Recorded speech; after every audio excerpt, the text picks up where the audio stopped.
Monsieur le Président, les préoccupations relatives à l'économie et au développement sont portées par Soumaïla Rabo de Savane Média et Jean-Marie Toé des éditions Sidoya. Bonsoir, chers confrères. Vous disposez également de 20 minutes pour vous adresser au chef de l'État. Bonsoir, Monsieur Sayon.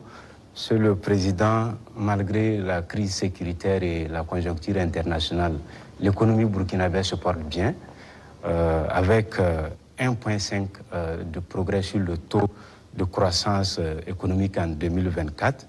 On sait que l'amélioration de la situation sécuritaire y est pour beaucoup, mais aussi l'agriculture et le secteur des services. Qu'est-ce qui est fait par le gouvernement dans l'immédiat pour permettre à l'économie nationale de continuer sur cette lancée? D'accord, merci. Je vois que ce sont des chiffres macroéconomiques. Et nous sommes au courant et on fait le point constamment avec le ministre des Finances. Il y a des efforts qui sont faits. C'est vrai qu'il y a des zones qui ont été sécurisées qui nous permettent de produire.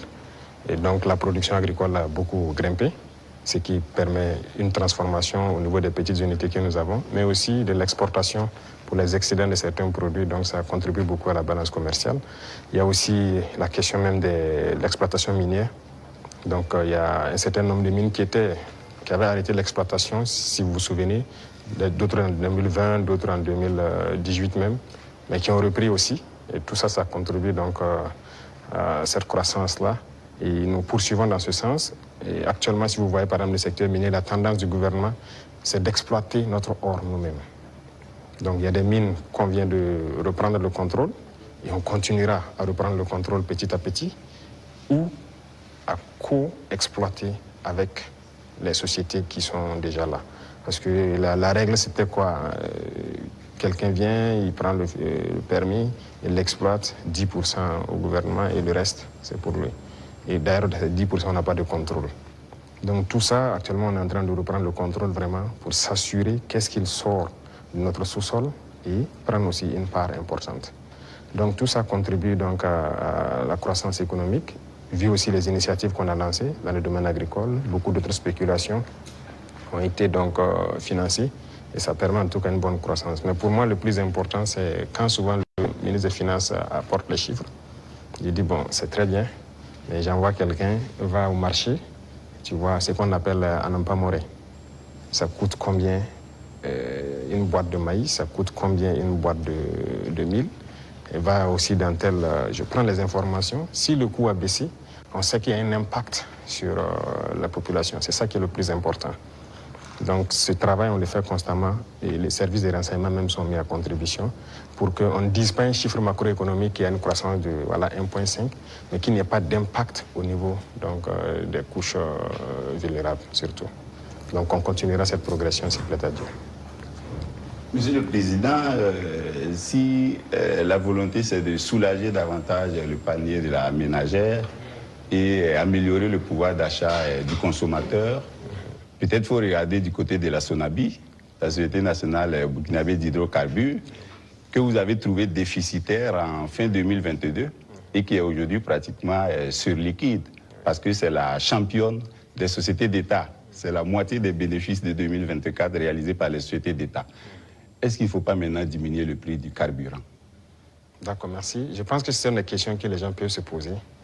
C'est très bien, on a fait des progrès, mais quand est-ce qu'on a équilibré et qu'on a commencé à avoir des bénéfices? Qu'est-ce qu'on a fait? Ça, c'est très important à comprendre. Et l'autre chose, c'est que est-ce que ces bénéfices ne participent pas à quelque chose d'autre au profit donc, des populations? Je prends un exemple. On est en train de créer des brigades de construction des routes dans chaque région.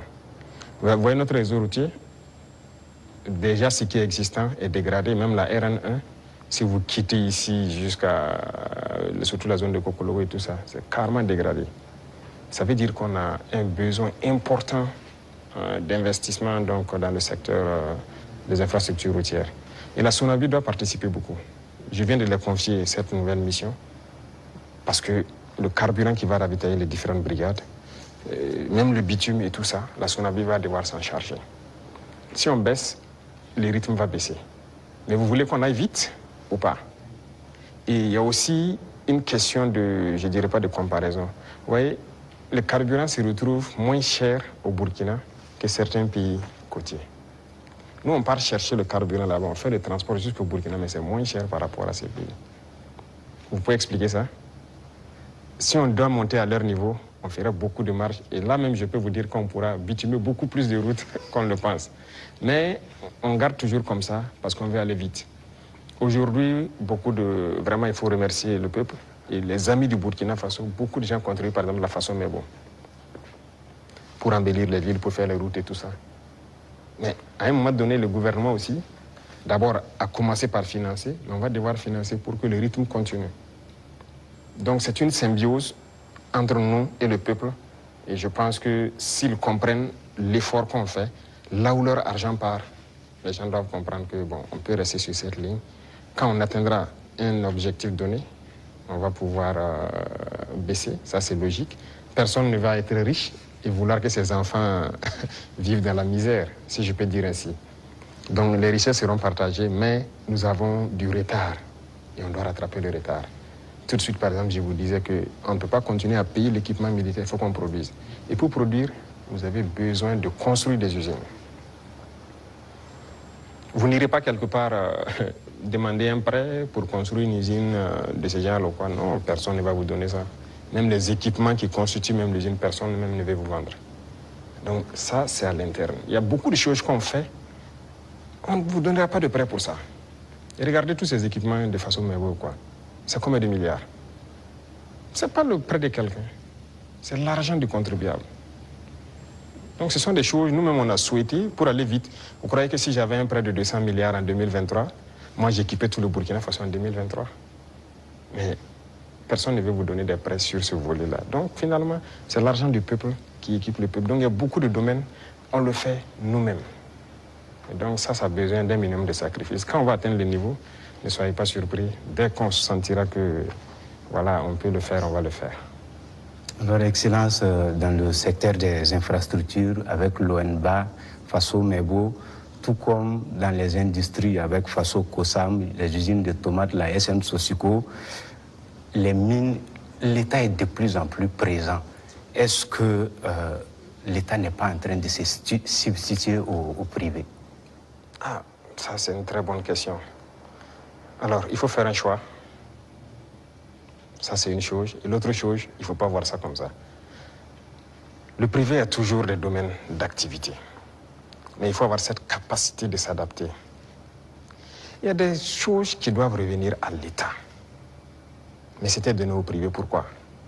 Bon, nous, on n'a pas d'élection à financer, on n'a pas de compte à ouvrir ailleurs pour sécuriser quoi que ce soit. Ça ne nous intéresse pas tout ça. Donc ça fait que nos rapports avec le privé sont de plus en plus sains. Chacun fait ce qu'il doit faire, paye ses impôts qu'il doit payer. Et nous les disons chaque fois de s'adapter. Quand on prend le secteur minier, moi j'ai rassemblé les opérateurs, je les ai dit, investissez dans les mines. Beaucoup n'ont pas compris. Il y a un en tout cas qui a commencé à investir. Et je pense que dernièrement, je l'ai réussi à lui dire que moi je l'ai ouvert les yeux, qu'il ne savait pas qu'il y avait l'argent là-bas. Pour lui, c'est l'import-export. Il dit l'import-export, vous ne faites que sortir nos devises. Et le peuple ne travaille pas. Ça, c'est un exemple. Donc, il est en train de se muter un peu. Moi, le ministre de l'Agriculture, vous vous souvenez, il a fait des sessions à Bobo, il a rassemblé les opérateurs économiques quand on voulait lancer les Bagré Pôles et tout ça, la relance de l'activité, l'offensive. Mais je peux vous dire aujourd'hui, personne n'a investi. J'ai dit d'accord, j'ai fait faire le point de bilan de l'offensive, puisque nous sommes en 2025, au ministre, et la part que le privé devait prendre pour investir dans nos pôles de croissance, je lui ai demandé quels sont les privés qui ont pu investir dans la terre et tout ça. Il dit personne. C'est ceux qui étaient déjà dedans les producteurs de semences, ces trucs qu'on a d'ailleurs encouragé, les coopératives, c'est eux qui ont continué. Mais les grands opérateurs, je lui ai dit oui, il ne va personne. Il dit d'accord, très bien. Ne soyez pas surpris que demain je dise personne ne prendra de l'argent pour amener à l'extérieur pour payer du riz venir. Vous investissez pour cultiver le riz. Il faut savoir se muter. Il faut savoir s'adapter à l'idéologie de ceux qui dirigent. Donc le secteur privé aura toujours quelque chose à faire. Mais il faut s'adapter au contexte. Parce que si on laisse tout aux mains du privé, il n'y aura pas de pays. C'est ce qui était déjà là. Quand on prend le CCVA, lequel d'entre vous n'a pas de véhicule qu'on contrôle? Vous osez prendre votre véhicule rouler sans visite contrôle technique? La police va vous arrêter. La police, c'est qui? C'est le peuple qui paye, c'est ceux qui sont mandatés pour faire cette police par le peuple. Si la police doit contrôler des véhicules pour vous obliger à prendre la visite technique, et cette structure appartient à une privée, a été privatisée. De l'argent, je dirais gratuit, privatisé. Vous trouvez ça normal? La Sociéco, c'était privatisé. Beaucoup de sociétés sont privatisées. Mais ça peut faire rentrer de l'argent pour l'État et que l'État doit travailler pour tout le monde. Si vous privatisez tout, on fait quoi? L'État gagne l'argent où? On ne veut pas continuer notre vie? On veut rester comme ça, dans ce qu'on connaît là? Nous, on veut construire. On veut produire, on veut que tout le monde vive bien et en paix. On veut voir nos enfants dans d'autres types d'écoles. On veut que notre pays se développe. Et pour ça, l'État doit être responsable et prendre ses responsabilités dans certains domaines. Même le secteur des mines, on est en train de racheter. Il y a les deux premiers mines qu'on a décidé de racheter, ce n'est pas qu'on a retiré, on a racheté. Et vous avez suivi, c'est près de 100 milliards. Mais c'est l'État qui a payé pour racheter ces mines. Et c'est nous exploitons maintenant. Et on fera comme ça. Même les parts que j'ai dit qu'on va prendre, on va racheter des parts. Il faut que l'État soit fort. Si l'État n'est pas fort, vous n'avez pas de pays.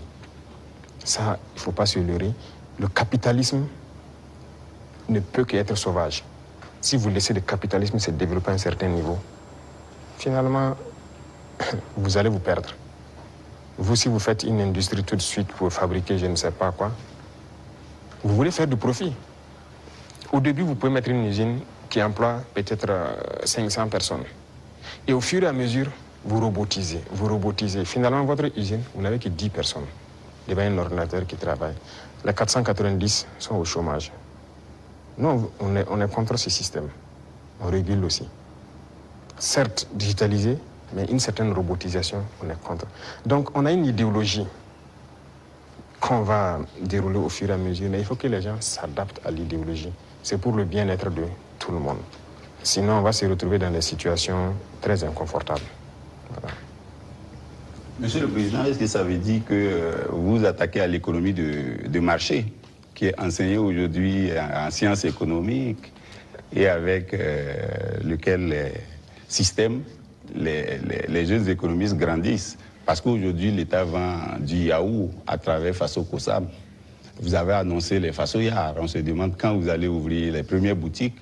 Tout ça, vous prenez progressivement la place du privé. On ne sait pas quand ça va s'arrêter. D'abord, j'ai dit au ministre de l'Enseignement supérieur de me changer. D'abord, la carte universitaire a changé, mais le curricula de changer tout. Pourquoi on doit forcément apprendre leur manière de faire l'économie? On n'est pas en mesure de créer. Est-ce que c'est Dieu qui est descendu, encore, comme j'aime le dire, créer, asseoir des gens, créer l'école? Ce sont des gens qui ont inventé, qui ont créé des concepts et qui ont créé l'école. Ce sont les êtres humains qui ont créé l'école. Donc, qui ont mis des programmes et ainsi de suite. Le programme aux États-Unis est différent du programme en France, différent du programme en Angleterre, et ainsi de suite. Chacun a sa manière d'enseigner sa population pour atteindre le niveau qu'on souhaite. Donc, nous aussi, on va créer notre modèle. Justement, c'est ce qui nous met en retard. Malheureusement, notre modèle d'école n'est pas bien. On a pris pour les autres, adapté, et finalement, on forme quoi? Okay, on forme beaucoup d'économistes dans ce concept. Est-ce que ça marche? Est-ce que ça marche? Ok, nous, on est en train de changer de système. Est-ce qu'on fait des progrès ou pas? C'est là la question. C'est toute la question comme ça. Il a parlé de l'ONBA, de trucs. Il y a des barrages qui étaient endommagés depuis des décennies, ensablés ou quoi. Cette saison, l'eau est dedans. C'est par notre système qu'on est arrivé à remettre en œuvre ces barrages-là. Les populations vont produire, pendant la saison pluvieuse, vont produire toute l'année et ils sont bien contents. Et ils ont de l'eau potable aussi, à travers l'ONEA, par ces barrages-là pour boire. Et on va continuer comme ça. Est-ce qu'on fait ça? Ou bien on s'assoit, on dit non, tout doit être pour le privé? Et d'abord, cette question de privé, il y a des gens qui avaient une mentalité rétrograde, encore politicienne. Et nous avons dit aux gens de changer. Vous avez bien suivi les sorties de certains ministres. Ok, on vous donne un chantier, vous prenez l'avance de démarrage et tout. et vous faites ce que vous voulez. On vous donne un chantier de bas-fond. Dans le contrat, vous devez finir en mai pour que les paysans puissent accéder au bas-fond et puis cultiver. Vous prenez votre avance et vous vous baladez, vous faites ce que vous voulez. En avril, on passe, on regarde, vous n'avez rien fait. Vous dites non, non, non, vous partez à votre rythme, c'est comme ça. On vous contraint, vous finissez le bas-fond. Il y en a qui travaillent, il y en a qui même qui travaillent de nuit jusqu'à aujourd'hui pour atteindre les objectifs. Pas qu'ils ne peuvent pas, mais c'est une mentalité. Et tant que le privé aura cette mentalité, ça ne va pas marcher. Moi, je vous ai dit qu'on a près de 1000 ans de retard même. Il faut rattraper. On est dans les années 1000, à la rigueur 1800. Il faut rattraper le retard, mais on ne peut pas continuer avec cette mentalité. Donc, on invite les gens à changer et à s'adapter. Vous parlez des yaourts, par exemple. Est-ce que le marché est saturé? Non. On importe. J'aimerais voir les privés rentrer dans le yaourt. Pourquoi on n'importe plus? Nous avons pris des textes pour dire que lorsque quelque chose se produit au Burkina Faso, pour pouvoir importer, il vous faut une autorisation spéciale d'importer. Ce qui stipule que vous devez payer ce qui est à l'intérieur. Lorsqu'il y a le manque maintenant, on vous autorise à importer. Voilà pourquoi les gens sont en train, vous voyez que beaucoup de privés sont en train d'ouvrir des usines et tout ça. Et si on ne passait pas par cette méthode, comment on va faire? Il y a le grand moulin du Faso qui est là, bon, il faudra qu'on est en train de restructurer tout ça. Mais parallèlement à ça, on a obligé les grands importateurs à ouvrir des moulins. Moi-même, j'ai été inauguré la dernière fois de l'autre côté. C'est l'un des plus grands importateurs. Quand on a dit on va suspendre l'importation, mais il n'était pas content, il a tout ici. On a dit c'est ce qu'on va faire. Soit vous adaptez, ou bien l'État va prendre en compte. Mais ils le font. Mais est-ce qu'on arrive à satisfaire? Il y a la place. On a de la population, on a un grand marché, un marché immense, au Burkina et en Afrique. Mais les gens n'ont qu'à s'adapter, produire. Donc il y aura toujours de la place. Ne pensez pas que forcément on a pris la place du privé, non. Il y a la place. Vous allez ouvrir les façonnières. Si, c'est nécessaire pour réguler. Parce qu'il y a cette mentalité de toujours entraîner la spéculation de certaines personnes. Non, c'est dangereux. Dernièrement, vous avez suivi le cas des motos. Malheureusement, c'est quand il y a eu la situation, on s'est rendu compte que ce n'était même pas un marché régulé. Donc rapidement, on a dû voir comment on peut réguler ce marché pour que l'importation soit suivie. Comment quelqu'un part importer des motos et il vous dit qu'il n'a pas de facture d'achat? Puisque le ministère a besoin de la facture d'achat pour voir tout ce que vous avez payé comme douane et quoi, et vous fixez une marge à ne pas dépasser. Il dit qu'ils n'ont pas de facture. Donc il part payer, il vient, il fixe le prix qu'il veut et il revend aux populations. Donc lui, il s'enrichit. Et les autres s'appauvrissent. Et généralement, quand les gens s'enrichissent, qu'est-ce qu'ils font? S'ils buvaient la braquina ici, ils ne boivent plus la braquina, c'est le champagne qu'ils cherchent. C'est l'argent qui sort. S'ils roulaient sur peut-être, je dirais, une petite cylindrée, ils cherchent maintenant une V8. Le carburant qui est subventionné par l'État, c'est ça, c'est l'argent qui sort. Donc il faut qu'on réfléchisse à l'économie. Qu'est-ce qu'on fait? Il ne faut pas laisser sortir des devises. Vous dites que vous voulez la monnaie et vous voulez continuer pour qu'on se comporte comme ça. On ne peut pas se comporter comme ça. Voilà pourquoi l'État est en train de reprendre le contrôle. Si demain, les gens s'entendent... On nous a fait des chantages. Hein. Quand on a essayé de régler un peu à la douane, il y en a qui nous ont dit que si on fait comme ça, il y aura pénurie de riz.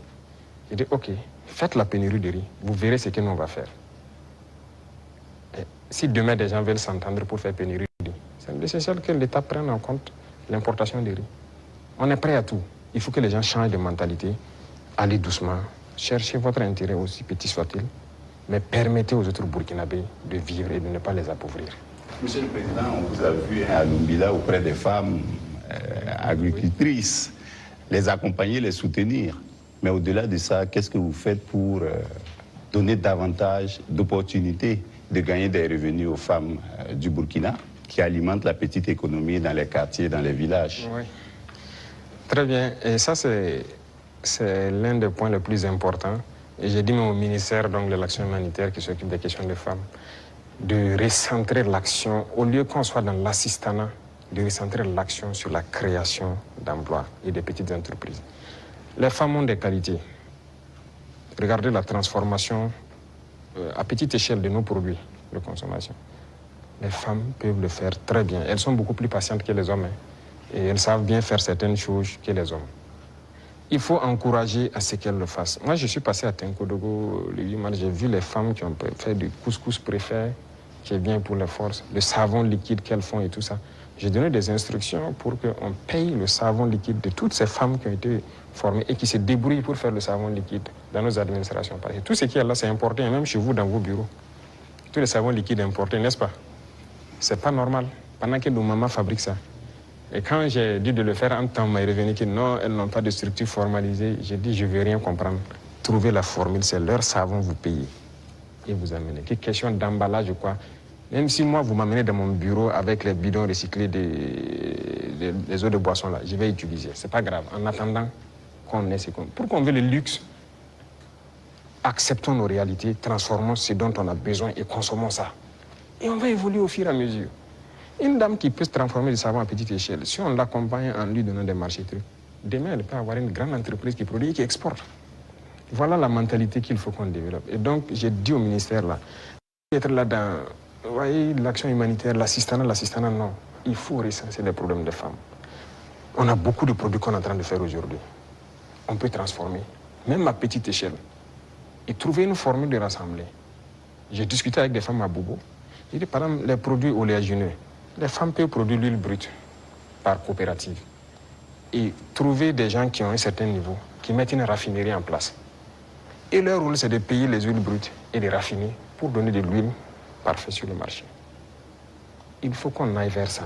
Mais si on s'assoit, bon, je n'ai pas la capacité de faire l'huile et puis la raffinerie coûte cher, tout le monde n'est pas obligé de faire la raffinerie. Mais on peut organiser pour que... Voilà. Donc dans plusieurs domaines, c'est ce qu'on est en train de vouloir développer et permettre aux femmes vraiment de mettre en œuvre tout ce qu'elles savent faire. Donc c'est une politique qui est enclenchée et je crois que vous allez voir les résultats.